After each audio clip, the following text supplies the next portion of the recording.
আপনি এক টানে লিখতে পারবেন? বুঝতেছেন কত বড় সংখ্যা? হ্যাঁ? বনু মাখজুমিয়া গোত্রের এক নারী মক্কায় চুরিতে ধরা পড়ল। বলেন তো চুরি করলে বিধান কি? কি কাটতে হবে? চুরির বিধান হলো হাত কেটে দাও। দাও সেটা গোপনে নয়, প্রকাশ্যে জনসম্মুখে হাত কেটে দাও। বনু মাখজুমিয়া গোত্রের নারী যখন চুরিতে ধরা পড়লো, সাহাবারা চিন্তায় পড়ে গেলেন। সবে মাত্র মক্কার লোকেরা কালিমা পড়ে মুসলমান হয়েছে, ইসলামের আইন কানুন তেমন জানে না, ইসলামী শরিয়ার সাথে বেশি পরিচিত নয়। এখন যদি বিশ্বনবী চুরির যেই বিধান এটা যদি কায়েম করে হাত যদি কেটে দেয়, না জানি মক্কার লোকেরা আবার বিগড়ে যায়, না জানি মক্কার লোকেরা আবার মুরতাদ হয়ে যায়, না জানি মক্কার লোকেরা ইসলাম থেকে দূরে সরে যায়। চলো চলো সাহাবীরা মিলে পরামর্শ করলেন, চলো বিশ্বনবীর কাছে যে বলি, ও নবী, শুধু কেবলমাত্র একমাত্র এই নারীর জন্য চুরির হাত কাটার বিধানটা আপনি একটু থামিয়ে দেন। চুরির হাত কাটার যে বিধান এখানে একটু রহিত করে দেন, বাকিগুলা কইরেন মদিনাতে যে চলবে, কিন্তু মক্কায় এবারের জন্য মাফ করে দেন। কিন্তু কে বলবে? এই যে পরামর্শ, সাজেশন, এটা কে দিবে বিশ্বনবীর কাছে? সাহাবারা চিন্তায় পড়ে গেলেন। আল্লাহর নবীর সামনে দাঁড়িয়ে আল্লাহর দেয়া হুদুদ, আল্লাহর দেয়া বিধান থামিয়ে দেওয়া, মাফ করে দেওয়া, এই কথা বিশ্বনবীর সামনে বলার সাহস তো কেউ রাখে না। কেউ কেউ বলল, বিশ্বনবীর পালক পুত্র যায়েদ বিন হারেসার সন্তান উসামারে বিশ্বনবী নাতির মতো আদর করে, বড্ড বেশি ভালোবাসে উসামারে। এজন্য সাহাবারা উসামাকে বলতো হিব্বু রাসূলিল্লাহ, বিশ্বনবীর ভালোবাসা। কি বলতো? সাহাবীরা বললেন, বিশ্বনবীর ভালোবাসা হিব্বু রাসূলিল্লাহ, উসামারে পাঠাও। উসামারে বিশ্বনবী নাতির মতো স্নেহ করে, মায়া করে, ভালোবাসে। আমরা পারবো না, উসামা পারবে। সবাই মিলে ফুলিয়ে ফুসিয়ে ওসামাকে, ছোট্ট ওসামাকে রাজি করালো। ওসামা এমন এমন কথা যে তুমি বিশ্বনবীর কাছে বলতে হবে, পারবা নাকি? ওসামা বলে, পারবো। সাইয়েদনা ওসামা রাদিয়াল্লাহু তাআলা আনহু তরুণ সাহাবী বিশ্বনবীর কাছে গেলেন, যে বললেন, নবী, বনু মাখজুমিয়া গোত্রের এক নারী চুরিতে ধরা পড়েছে, এবারের জন্য কি এই মহিলাটারে মাফ করে দিলে হয় না? এবারের জন্য একটু ক্ষমা করা যায় না নবী? বিশ্বনবী বলেন, আতাশফাউ ফি হাদ্দিম মিন হুদুদিল্লাহ, তোমার এত বড় সাহস উসামা, তুমি আল্লাহর হাত, আল্লাহর দেয়া বিধান, এটার ব্যাপারে সুপারিশ করতে এসেছো? তোমরা কি জানো তোমাদের আগে যত কওম, যত গোত্র, যত জনপদ ধ্বংস হয়েছে তার কারণ ছিল তাদের মধ্যে গরিবরা অন্যায় করলে তারা বিচার করত, আর ধনীরা অন্যায় করলে তারা মাফ করে দিত। খবরদার! ওয়া আইমুল্লাহ লাউ আন্না ফাতিমাতা বিনতি মুহাম্মাদিন সারাকাত লাকাতা মুহাম্মাদুন ইয়াদাহা। বিশ্বনবী বললেন, ওরে ওসামা, বনু মাখজুমিয়ার ওই প্রেস্টিজিয়াস এন্ড ডিগনিফাইড ফ্যামিলির মেয়ে তো দূর কি বাত, অনেক দূরের কথা। জেনে রেখো ওসামা, আমার কলিজার টুকরা, নয়নের পুটুলি ফাতেমাও যদি মক্কার জমিনে আজকে এই চুরির দায়ে ধরা পড়তো, আমি বিশ্বনবী মুহাম্মদুর রাসূলুল্লাহ ধরে ফাতেমার ডান হাতটা কেটে দিতে এক বিলম্ব দেরি করতাম না। ইন্নাল্লাহা ইয়া'মুরু বিল আদল, আমাদেরকে জাস্টিস শিখায় পশ্চিমারা, আমাদেরকে ইনসাফ শিখায়, আমাদেরকে সুশাসন শিখায়। আর ইনসাফ, সুশাসন, ন্যায় বিচার, সুবিচার, জাস্টিস কারে বলে বিশ্বনবীর বায়োগ্রাফি থেকে জেনে নাও। এই ছিল বিশ্বনবী ইসলামের আদালতের নমুনা। আপনি যদি সাইয়েদনা ওমর ফারুকের জীবনের দিকে তাকান, এমন কঠোর, এমন বীর সেনানী ছিলেন। সাইয়েদনা ওমর ফারুক যদি রাস্তার এই মাথা দিয়ে হাঁটা শুরু করতেন, শয়তান ওমর ফারুককে দেখলে ওই রাস্তা রেখে দিয়ে অন্য রাস্তা দিয়ে হাঁটতো। সুবহানাল্লাহ। ওমর ফারুক রাদিয়াল্লাহু তাআলা কি পার্সোনালিটি ছিল, কি পার্সোনালিটি! আমাদের এলাকায় ছোট বাচ্চারা রাতে ভাত খেতে চায় না, আমার মেয়েটাও খেতে চায় না। এই এটা দিব, ওইটা দিব, আজকে মাহফিলে আসার সময় বলে দিছে লিস্ট করে, এটা এটা আনতে হবে। তো ছোট্ট বাচ্চাদের অনেক বায়না থাকে, ওরা রাতে খেতে চায় না। তো মায়েরা বিভিন্ন ভয় দেখায়, এই বাঘ আসবে, বাঘ আসবে খাও, এই ভূত আসবে, ভূত আসবে খাও। আপনারা কি বলেন চট্টগ্রামে? ভূত, ভূত। ভূত আসবে, বাঘ আসবে, খাও খাও খাও, তাড়াতাড়ি খাও। তো বাচ্চারা এগুলো শুনে ভয়ে খেতে শুরু করে। মদিনার জমিনেও একই ঘটনা ঘটতো। মদিনার ছোট্ট ছোট্ট সোনামণিরা খেতে চাইতো না, তো মায়েরা বলতো হা হুয়া ইয়াতি উমর, হা হুয়া ইয়াতি উমর, ওই যে উমর আসতেছে, উমর। ওমরে ফারুকের কথা শুনলে বাচ্চারা একেবারে ঠান্ডা। প্রভু তুমি বলেছ রাসূল দেবে না, বলনি দেবে না ওমর, বলনি দেবে না হামজা তারি, খালিদ বিজয় সমর। প্রভু তুমি বলেছ রাসূল দেবে না, বলনি দেবে না ওমর, বলনি দেবে না হামজা তারি, খালিদ বিজয় সমর। প্রভু তুমি বলেছ রাসূল দেবে না। আল্লাহু আকবার। ওমরে ফারুক রাদিয়াল্লাহু তাআলা আনহু, ওনার কথা শুনলে গায়ের মধ্যে গুজবাম হয়, গায়ের পশমগুলো দাঁড়িয়ে যায়। সুবহানাল্লাহ বলেন। কি পার্সোনালিটি ছিল, কি ব্যক্তিত্ব ছিল। মুনাফিকরা ওমরে ফারুককে জমের মতো ভয় পেত। শয়তান, খুদ শয়তান এই রাস্তা দিয়ে আসলে শয়তান অন্য রাস্তা দিয়ে হাঁটতো। ওমরে ফারুক রাদিয়াল্লাহু তাআলা আনহুর জীবনে যদি দেখেন, তাহলে সেখানে আপনি আদালতের, ইনসাফের, সুশাসনের, জাস্টিসের নমুনা দেখতে পাবেন। কয়টা শুনবেন?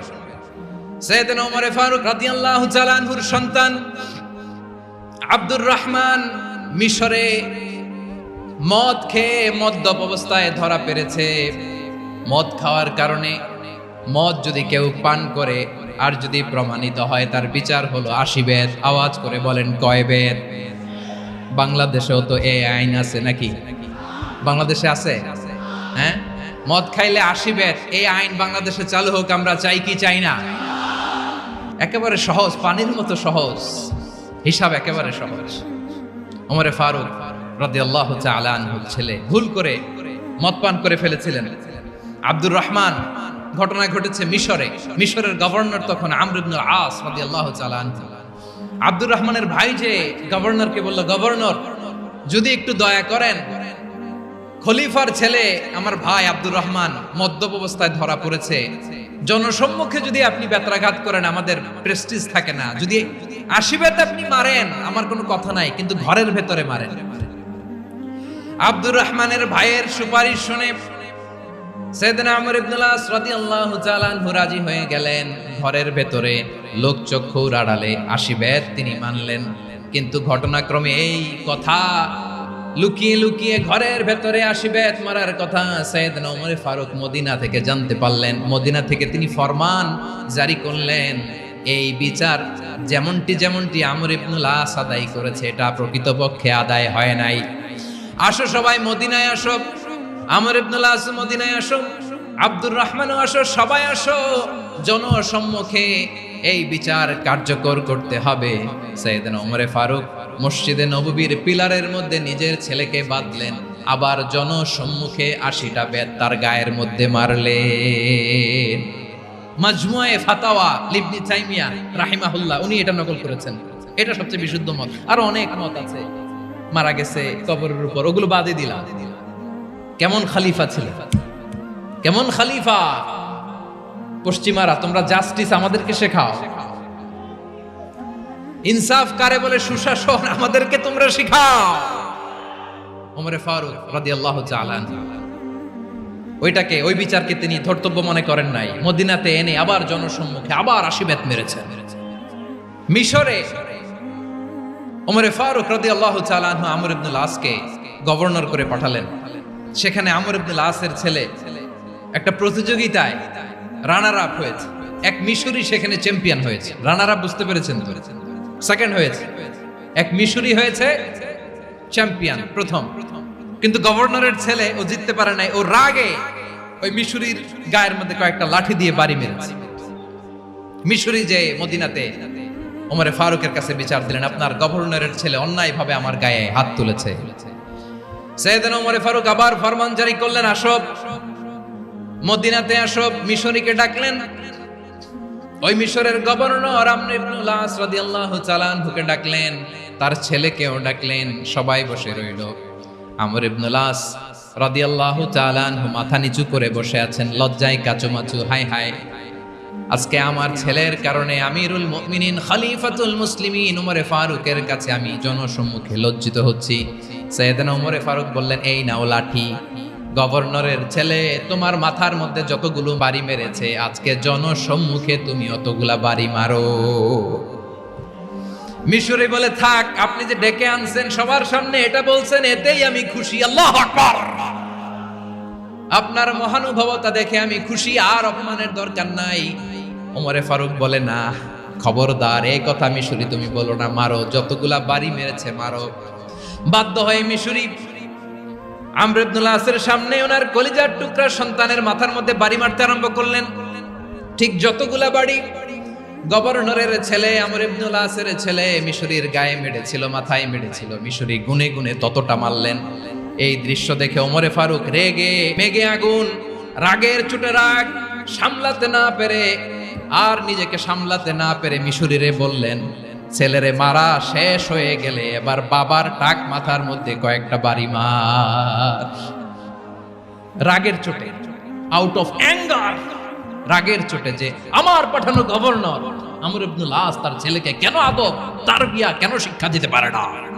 ছেলেরে মারা হইলে এবার আমর ইবনুল আসের মাথার মধ্যে দুইটা মারো, এটা রাগে বলেছে, এটা শাস্তি হিসেবে না। সুবহানাল্লাহ পড়ে। তোমরা আমাদেরকে সুশাসন শিখা। বিশ্বনবী বলেন, আদল এটা যেন বিষয় না, এটা দিয়েই মানবিক সমাজ গড়তে হবে। আল্লাহ তাআলা কিয়ামতের কঠিন ময়দানে যেদিন স্বামী স্ত্রীকে চিনবে না, স্ত্রী স্বামীকে দেখে পালিয়ে যাবে, বন্ধু বন্ধুরে চিনবে না, পীর সাহেব মুরিদরে চিনবে না, মুরিদ পীর সাহেবরে চিনবে না, দলের কর্মী তার নেতারে চিনবে না, নেতা তার কর্মীরে চিনবে না, বন্ধু বন্ধুরে দেখে পালাবে। এই কঠিন মুহূর্তে সূর্যটা মাথার কাছে চলে আসবে, জমিনটা তামার জমিন হবে, আজকের জমিনের মতো নয়।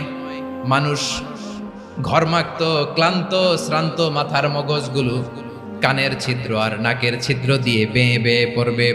বিশ্বনবী ফরমান, কিয়ামতের ওই কঠিন ময়দানে 7 শ্রেণীর ব্যক্তিকে রব্বুল আলামিন তার আরশের নিচে ছায়া দিবেন।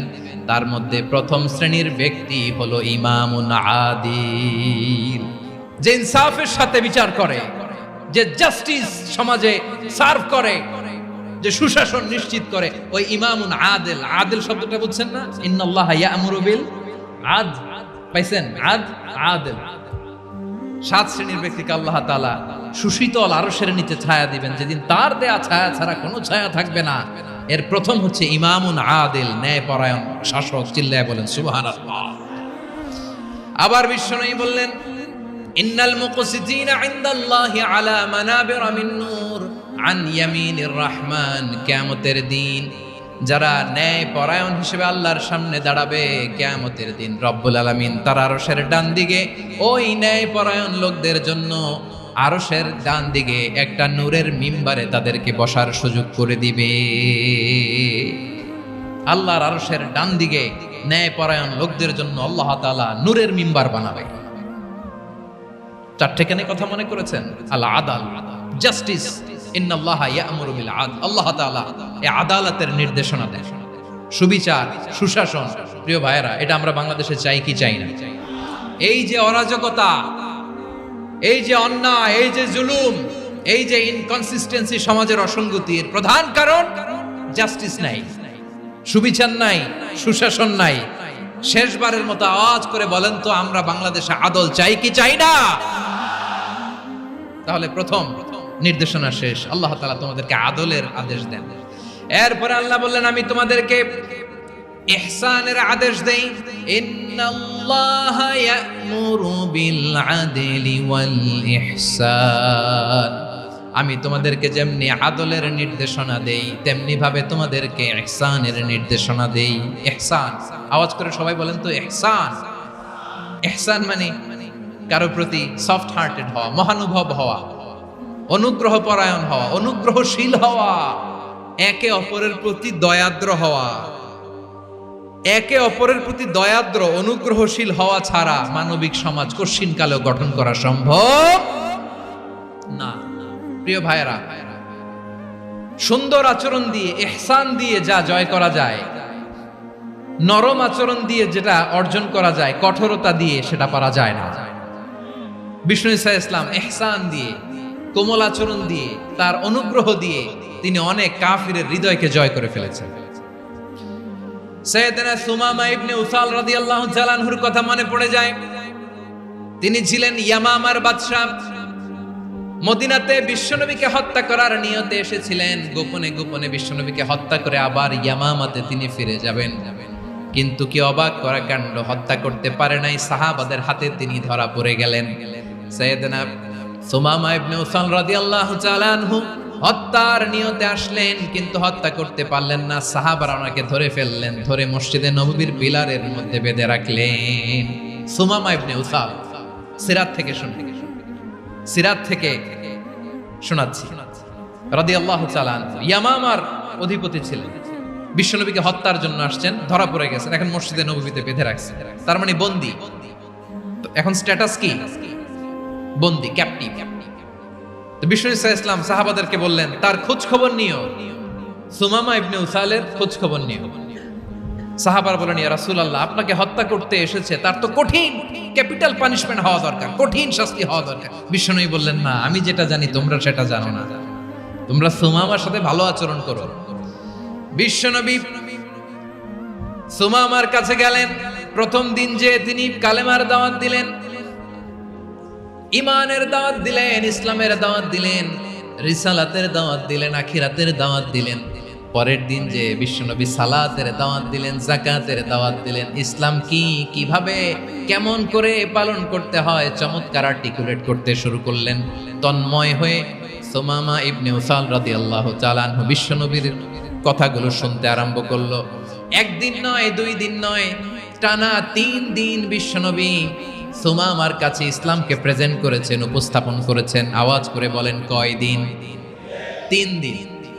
3 দিন মসজিদে নববীতে বাঁধা। আর সাহাবীদেরকে বললেন তার খোঁজ খবর নিও, তোমরা যে রুটি বানাও এর মধ্যে সবচেয়ে ভালো আটার রুটিটা তারে দিও, সবচেয়ে রিফাইন্ড খেজুর, যেটা পিওর খেজুর, এটা তারে দিও। আর বিশ্বনবী নিজের উট থেকে দুধ দহন করে ওনার বাড়ির এক কর্মচারীকে বলেছেন দুধ দহন করে সুমামার জন্য নিয়ে যাও। সুবহানাল্লাহ পড়বেন না? সবাই তো অবাক, ইয়ামামা থেকে আসছে নবীকে হত্যা করতে, বিশ্বনবী দেখে তারে জামাই আদর করে। 1 দিন নয়, 2 দিন নয়, টানা 3 দিন বিশ্বনবী এভাবে সুমামার কাছে যেয়ে ইসলামকে প্রেজেন্ট করতে আরম্ভ করলেন, ইসলামকে উপস্থাপন করতে শুরু করলেন। আর তাকে চমৎকার এন্টারটেইনমেন্ট, আপ্যায়ন দিতে আরম্ভ করলেন। টানা 3 দিন যখন ইসলামের দ্য বিউটিজ অফ ইসলাম, ইসলামের সুমহান বাণী, সৌন্দর্য তার কাছে উপস্থাপন শেষ, তাকে আপ্যায়ন শেষ, বিশ্বনবী বললেন সাহাবাদেরকে যাও এবার সুমামার হাতের পায়ের রশি দুটো খুলে দাও। সাহাবারা তর্ক জুড়ে দিলেন, লা ইয়া রাসূলুল্লাহ, এমনটা করবেন না, তো ভয়ঙ্কর খুনি, কি জানি কি হয়ে যায়। বিশ্বনবী বললেন না, তার হাতে পায়ের রশিগুলো খুলে দাও। সাহাবারা বিশ্বনবীর কথা মতো তার হাতে পায়ের রশিগুলো খুলে দিল। সুমামা মুহূর্তের মধ্যে মসজিদে নববী থেকে বের হয়, ইয়ামামায় ফিরে না যে মসজিদে নববীর পাশে একটা খেজুর বাগান ছিল সেখানে চলে গেলেন। সেখানে একটা ছোট্ট কুয়া ছিল, কুয়ার পানি দিয়ে তিনি গোসল করলেন। সুবহানাল্লাহ পড়েন। কুয়ার পানি দিয়ে গোসল করে মসজিদে নববীর সামনে এসে বিশ্বনবী এবং সাহাবাদের সামনে দাঁড়িয়ে সাব্বাবা উঁচু করে বললেন, আশহাদু আল্লা ইলাহা ইল্লাল্লাহ ওয়া আশহাদু আন্না মুহাম্মাদান আবদুহু ওয়া রাসূলুহু। আমি সাক্ষ্য দিচ্ছি আল্লাহ ছাড়া কোনো ইলাহ নাই, আর মুহাম্মদ আল্লাহ তাআলার প্রেরিত বান্দা এবং রাসূল। প্রিয় ভাইয়েরা, ইহসান দিয়ে যা জয় করা যায়, কঠোরতা দিয়ে সেটা কঠিনকালেও জয় করা যায় না। আওয়াজ করে বলেন ঠিক কি না? এবার সুমামা দাঁড়িয়ে বলে, ওগো নবী, আমি তো কালিমা পড়ে মুসলমান হয়ে গেলাম, এবার শোনেন, এই মুহূর্তের আগে আপনার চেহারার চাইতে নিকৃষ্ট কোনো চেহারা আমার কাছে ছিল না, কিন্তু শাহাদা পাঠ করার পরে আপনার চেহারার চাইতে উত্তম শ্রেষ্ঠ কোনো চেহারা আমার কাছে আর নাই। ও নবী, আজকের দিনের আগে ইসলাম ধর্মের চেয়ে নিকৃষ্ট অপছন্দনীয় কোনো ধর্ম আমার কাছে ছিল না, কিন্তু এই মুহূর্ত থেকে ইসলামের চেয়ে সেরা শ্রেষ্ঠ পছন্দনীয় কোনো ধর্ম আমার কাছে নাই। নবী গো, আজকের দিনের আগে মদিনার চাইতে অপছন্দনীয় নিকৃষ্ট কোনো শহর আমার কাছে ছিল না, কিন্তু এই মুহূর্তের পর থেকে মদিনার চাইতে কোনো শ্রেষ্ঠ শহর আমার জানা নাই। সে ছিল গমের বড় ডিলার, গম বেচতো। কি বেচতো? তার গম কিনে মক্কার লোকেরা রুটি খাইতো। সে ঘোষণা দিল, আজকে থেকে মক্কাবাসীদের জন্য সব গম আমি হারাম করে দিলাম, মক্কাবাসী এখন না খেয়ে মরে। সুবহানাল্লাহ পড়বেন না? মক্কাবাসী বিশ্বনবীর কাছে আসলেন, এসে বললেন, মুহাম্মদ, আমরা তো তোমার ভাই, তোমার চাচা, তোমার ভাতিজা, তোমার আত্মীয়, তুমি সুমামারে বলো সে যেন আবার গমের সাপ্লাই মক্কার জন্য অনুমতি দিয়ে দেয়। বিশ্বনবীর অনুমতি ক্রমে সুমামা আবার মক্কাতে গম পাঠাতে শুরু করলো। পড়েন সুবহানাল্লাহ। ইহসান, ইহসান দিয়ে আপনি যেটা জয় করতে পারবেন, you can win the heart of your enemies. ইহসান দিয়ে আপনি আপনার শত্রুর হৃদয়কে জয় করতে পারবেন। এজন্য আল্লাহ বললেন, ওয়া আনফিকু ফি সাবিলিল্লাহি ওয়া লা তুলকু বিআইদিকুম ইলাত তাহলুকা ওয়া আহসিনু ইন্নাল্লাহা ইউহিব্বুল মুহসিনিন। তোমরা আল্লাহর রাস্তায় দান করবে আর নিজেরা নিজেদেরকে ধ্বংসের হাতে ঠেলে দিও না। তোমরা একে অপরের প্রতি ইহসান করবে, কারণ ইহসানকারীদেরকে আল্লাহ বড় ভালোবাসেন। সুবহানাল্লাহ পড়েন। আবার সূরা রহমানে আল্লাহ বললেন, হাল জাযাউল ইহসানি ইল্লাল ইহসান ফাবিআইয়ি আলা, সবাই পড়েন, ফাবিআইয়ি আলাই রাব্বিকুমা তুকাযযিবান। ইহসানের প্রতিদান হিসেবে ইহসানি হয়। বিশ্বনবী সুমামার প্রতি যেমন ইহসান করেছেন, সুমামাও ঠিক তেমন ইহসান ফিরিয়ে দিয়েছে। ঠিক কিনা বলেন? তাহলে এক নম্বরে হচ্ছে আদ, ন্যায় বিচার। দুই নম্বরে সবাই বলেন ইহসান, সদাচরণ। ইহসান দুই ধরনের প্রিয় ভাইরা, ইহসান ফিল ইবাদা, ইহসান ফিল মুআমালা। ইহসান ফিল ইবাদা হচ্ছে একাগ্র অনুভবে ইবাদতে ডুব দেওয়া, এর নাম ইবাদতের ইহসান। সুবহানাল্লাহ পড়ুন। বিশ্বনবী বলেন, ইহসান মানে কি জানো নাকি? হাদিসে জিবরিলে সাইয়েদনা জিবরিল আলাইহিস সালাম বিশ্বনবীকে বললেন, আখবিরনি আনিল ইহসান। নবী আমাদেরকে বলেন ইহসান মানে কি? বিশ্বনবী বললেন, আনতা আবুদাল্লাহা কাআন্নাকা তারাহু ফাইন লাম তাকুন তারাহু ফাইন্নাহু ইয়ারাক। ইহসান মানে হলো এমন ভাবে তুমি আল্লাহর সামনে নিজেকে উজাড় করে ইবাদত করবে, তুমি ভাববে তুমি আল্লাহকে দেখতে পাচ্ছ। আর এটা যদি ভাবা তোমার জন্য কঠিন হয়ে যায়, অন্তত এতটুকু তুমি ভাববা যে আল্লাহ তোমাকে দেখতে পাচ্ছেন। ঠিক কিনা বলেন? ও আমার বীর চট্টলার ভাইয়েরা, কেউ যেটা দেখে না সেটা দেখে কে? এই বিশ্বাস হৃদয়ের মধ্যে আছে? নামাজে যখন দাঁড়ান এই ফিলিংসটা আনা যাবে? এসা পর্যন্ত যে আমরা হায়াত পাবো কোনো গ্যারান্টি আছে? সবাই আওয়াজ করে বলেন, গ্যারান্টি আছে? গ্যারান্টি নাই। এজন্য বিষ্ণু ইসলাম বলেছে, এমন ভাবে নামাজে দাঁড়াও, ইবাদত করো, মনে করো হতে পারে এটাই আমার জীবনের শেষ নামাজ। পারফর্ম দ্য সালাহ as if this is your last and final prayer. এমন ভাবে সালাতে দাঁড়াও, ভাবো হতে পারে এটাই তোমার জীবনের শেষ নামাজ। এমন ভাবে নামাজে দাঁড়াও, ভাবো এটাই শেষ নামাজ। তাহলে নামাজে একাগ্রতা বাড়ায় দিবে কে?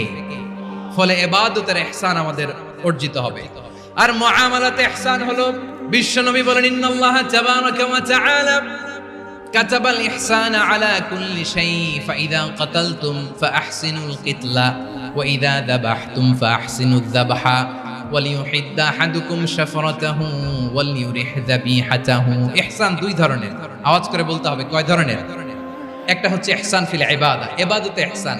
ইবাদতে ইহসান কি? একাগ্র অনুভব দিয়ে ইবাদত করা, মন প্রাণ দিয়ে ইবাদত করা। আর মুআমালাতে ইহসান কি? সব কাজে, দৈনন্দিন কাজে, কর্মে, সামাজিক অ্যাক্টিভিটিতে কোমলতা প্রদর্শন করা, অনুগ্রহের সাথে সবকিছু করা। আল্লাহ তাআলা, ইন্নাল্লাহা তাবারাকা ওয়া তাআলা কাতাবাল ইহসানা আলা কুল্লি শাই, তিনি সব কিছুর ব্যাপারে ইহসানকে আবশ্যক করেছেন।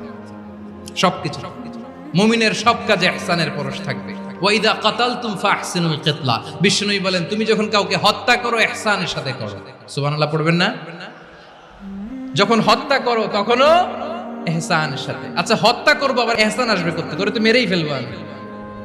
আল্লাহ, ও ভাই একজন খুন করেছে, খুনি, রাষ্ট্রীয় আইনে তার শাস্তি হয়েছে ডেথ পেনাল্টি, মৃত্যুদণ্ড। এখন মৃত্যুদণ্ড দেখে আপনি যেমনি মন চায় তেমনি মারবেন লোকটারে? ওর নাক কেটে ফেলতে পারবেন? ওর কান কাটতে পারবেন? ওর চোখ উপড়ে ফেলতে পারবেন আপনি? যেমন মন চায় তার অঙ্গহানি করা যাবে না। ইহসানের সাথে তাকে হত্যা করা। সুবহানাল্লাহ, this is Islam, this is the true essence of Islam. ওয়া ইযা যাবাহতুম ফাহসিনু যাবহা, যখন জবাই করবে তখনও ইহসানের সাথে জবাই করবে। করব জবাই, ওইখানেও নাকি ইহসান। আচ্ছা, কুরবানির দিন আমরা পশুগুলোরে কি করি বলেন সবাই আওয়াজ করে? জবাই। জবাই মানে তো এটার মেরেই ফেলতেছি, একটু পরে তো টুকরো টুকরো করে গোশতগুলো খাবো, এটা তো খাবো, এটা তো মেরেই ফেলবো। বিষ্ণু বলে না, জবাইয়ের মধ্যেও মুমিনের জবের ভেতরেও ইহসানের পরশ থাকা চাই। যখন জবাই করবে প্রাণীটাকে হাত পা টাইট করে বেঁধে নাও, ছুরিটাকে শার্পেন করে নাও, ধারালো করে নাও, যাতে অল্প সময়ে জবাইটা হয়ে যায়, প্রাণীটা যাতে কম কষ্ট পায়। সুবহানাল্লাহ পড়েন। দিস ইজ কল্ড ইহসান। আল্লাহ তাআলা যেমনি আদলের আদেশ করেছেন, ন্যায় বিচার, জাস্টিস এনশিওর করতে বলেছেন, সমাজে ইহসানের ব্যবহার, ইহসানের অনুশীলন তিনি করতে বলেছেন। এজন্য মুমিনের প্রতিটি কাজে, আমার চট্টগ্রামের ভাইয়েরা আমার দিকে তাকান, খেয়াল করে শুনুন, মুমিন জীবনের প্রতিটি কাজে ইহসানের পরশ থাকা চাই। আমরা যেন আমাদের পরিবারের প্রতি ইহসান করি, আমরা যেন আমাদের কর্মচারীদের প্রতি ইহসান করি, আমরা যেন আমাদের কলিগদের প্রতি ইহসান করি, আমরা যেন আমাদের ভাইদের প্রতি ইহসান করি। মুমিন জীবনের প্রতি কাজে ইহসানের পরশ থাকার দরকার আছে না নাই? কথা বুঝতে পেরেছেন? তাহলে আল্লাহ তাআলার তিনটা আদেশ ছিল, কয়টা গেল? প্রথমে কি ছিল? আদল। তিন নম্বরে রব্বুল আলামিন বললেন ওয়া ইতাইদিল কুরবা, নিকটাত্মীয়দেরকে দান করো, নিকটাত্মীয়দেরকে দাও, যারা তোমাদের ব্লাড কানেকশনের আত্মীয় তাদেরকে তোমরা দাও। এখানে জেনারেলি বললেন দাও, কি দিব সেটা তিনি এখানে বলেন নাই, সেটা তিনি সূরাতুল ইসরার মধ্যে বলেছেন। আল্লাহ বলেন ওয়া আতিদাল কুরবা হাক্কাহ, নিকটাত্মীয়দেরকে তাদের অধিকার, তাদের প্রাপ্য তোমরা বুঝিয়ে দাও। দেখেন, একটা শান্তির সমাজ, একটা সমৃদ্ধ সমাজ, একটা মানবিক সমাজ গঠনের জন্য আল্লাহ তাআলা বেশি না, মাত্র তিনটা অর্ডার, তিনটা ভার্ডিক্ট তিনি জারি করেছেন। এক নাম্বার সুশাসন, ন্যায় বিচার। দুই নাম্বার ইহসান। তিন নাম্বার নিকটাত্মীয়, যারা কাছের, তোমার ভেরি ক্লোজ রিলেশনশিপে আছে, তাদেরকে দাও। দাও, দিলে বাড়িয়ে দেয় কে? অনেকে দিতে চায় না, কৃপণতা করে। দিলে বাড়ায় দেয় কে? ও মিয়া, মদিনার মধ্যে সবচাইতে গরিব সাহাবী ছিল বেলাল রাদিয়াল্লাহু তাআলা আনহু। ওনার এন্টায়ার অ্যাসেট, সম্পদের পরিমাণ কতদূর জানেন? একটা লুঙ্গি। বেলাল রাদিয়াল্লাহু তাআলা আনহু, ওনার টোটাল ওয়েলথের এস্টিমেশন হচ্ছে মাত্র একটা লুঙ্গি। একটা লুঙ্গি, টোটাল ওয়েলথ এস্টিমেশন, টোটাল সম্পদের পরিমাণ বেলাল রাদিয়াল্লাহু তাআলা আনহুর কি ছিল? ওই বেলাল রাদিয়াল্লাহু তাআলা আনহুকে বিষ্ণু ইসলাম বলেছেন আনফিক ইয়া বেলাল, ও বেলাল তুমিও দাও। ওয়ালা তাখশা মিন যিল আরশি ইখলালা, আরশের অধিপতির তো কোনো ঘাটতি নাই, তুমি দিলে ওই আল্লাহ তোমারে বাড়ায় দিবে। এজন্য আমার প্রিয় ভাইয়েরা, দিলে কমে না, দিলে বাড়ে। অনেকে ধরে রাখে, নতুন কিছু নিতে পারে না, হাত দিয়ে যেটা ধরে রেখেছেন এটা দিয়ে দেন, বড় একটা ধরার সুযোগ পাবেন। জোরে বলেন ঠিক কিনা? রব্বুল আলামিন বললেন ৩ নাম্বার আদেশ হলো তোমাদের প্রতি সমাজটারে কেমন করে মানবিক সমাজ, সুন্দর সমাজ গড়বা।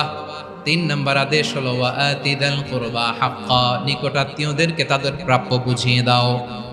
এই নিকটাত্মীয়দেরকে তাদের অধিকার বুঝিয়ে দেওয়া, প্রাপ্য বুঝিয়ে দেওয়াতে আমাদের গাফলতি আছে না নাই?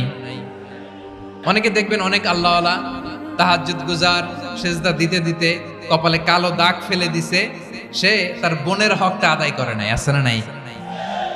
অনেক বড় হাজী সাহেব, বিশাল লম্বা দাড়ি, ছেলেরে সব দিয়ে দিছে, মেয়েরে কিছু দেয় নাই, মেয়ের হক আদায় করে নাই, আছে না নাই? এই হাজী সাহেবেরা, এই আল্লাহওয়ালারা কিয়ামতের ময়দানে আটকে যাবে। আপনি অন্যের অধিকার নষ্ট করেছেন, তাদের রাইটস কে ভায়োলেট করেছেন। এজন্য আল্লাহ তাআলা বলেন, কারো অধিকার যদি কেউ নষ্ট করে, ওই সমাজটা মানবিক সমাজ কঠিনকালেও হতে পারে না। এজন্য ৩ নম্বর আল্লাহ বললেন ওয়া ইতাইদিল কুরবা, নিকটাত্মীয়দেরকে দাও। কি দিবা? তাদের অধিকার দিয়ে দাও। বোনের অধিকার বুঝিয়ে দাও, মেয়ের অধিকার বুঝিয়ে দাও, ফুফুর অধিকার বুঝিয়ে দাও। দেখবেন অনেক মায়েরা ছেলের পাতে মুরগির রান দেয়, মেয়ের পাতে দেয় মুরগির ঠ্যাং। তো মেয়ের কি মুরগির রান খেতে মনে চায় না? মনে চায় না? এমনটা করা যাবে?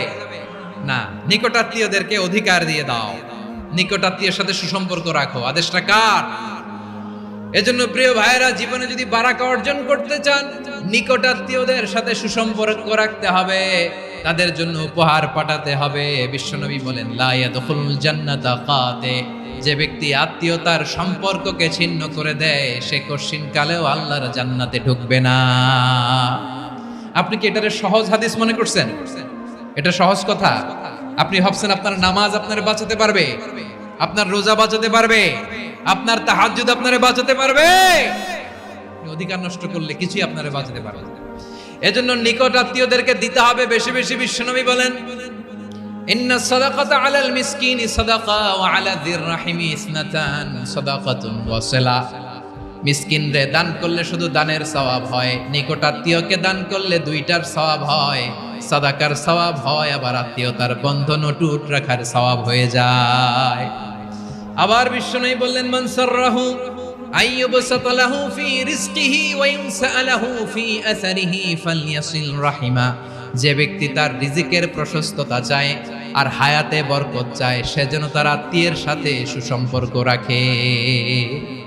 আমার প্রিয় চট্টলার ভাইয়েরা, আমাদের রিজিক বাড়ুক, এটা আমরা চাই কি চাই না?